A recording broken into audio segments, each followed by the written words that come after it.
have another message for you, and today it is from Angel Uriel. So it's not a specific word, it's the angel, it says Archangel Uriel. Uriel is the regent of the sun and is the most radiant of the archangels. He is shown with a flame in his open hand. He also rules over thunder and terror. Uriel is seen sometimes with a book at his feet, signifying the book he gave to Adam with all the medicinal herbs in it.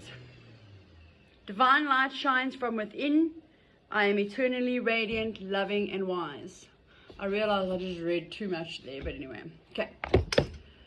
So, the book describes it's got the picture, right? And so, it's got the wording at the bottom,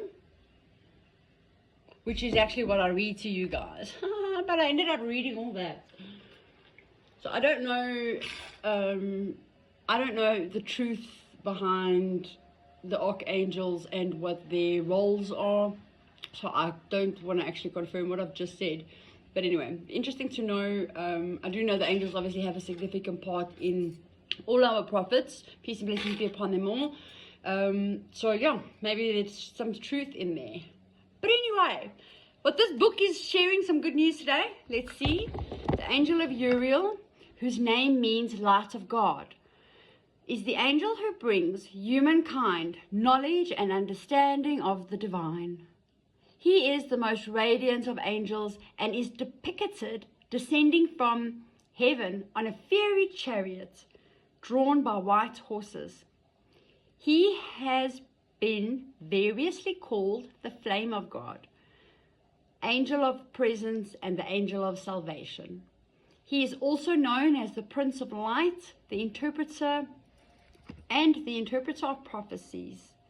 It was Uriel whom God sent to Noah to warn him of the deluge. I don't know if that's right. The Bible also tells how Uriel descended into the Garden of Eden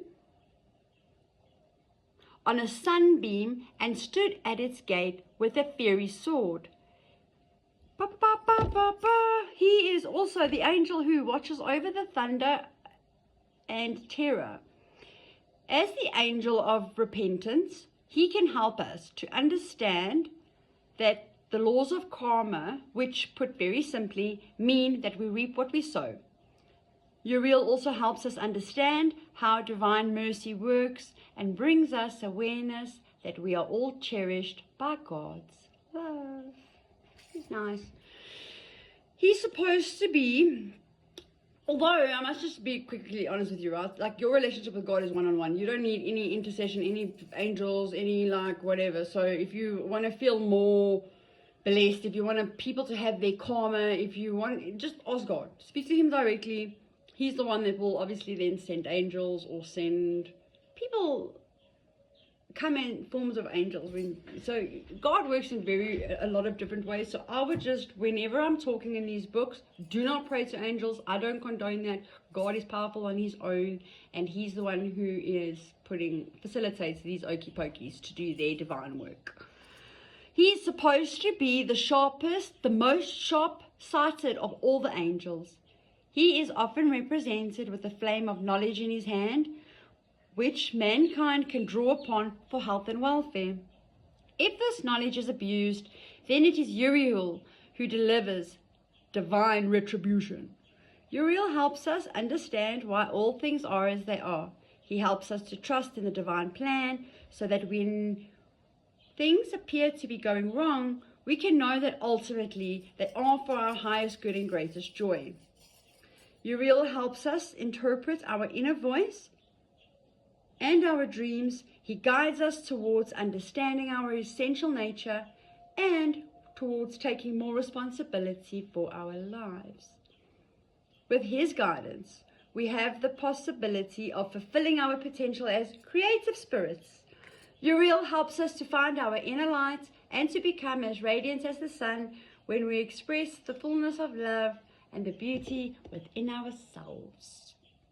If you can't see the goodness in yourself, you are unable to see the goodness outside of you.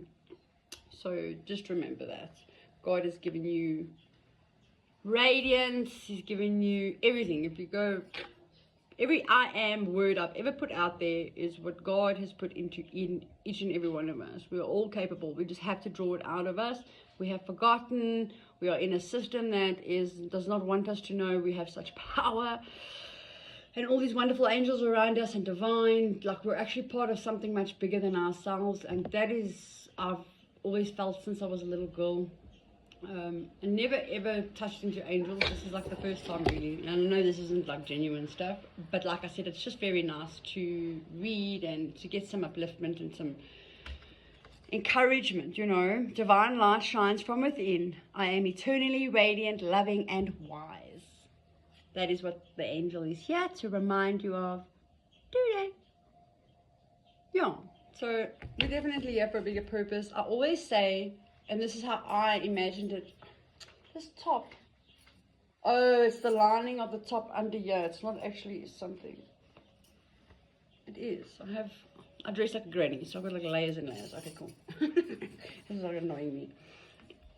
I always believe that God created us for a reason. I've always been an airy fairy dreamer, and the reality that we've always lived in has always been questionable for me, and it's always given me encouragement to know that we are part of something much bigger and greater than ourselves.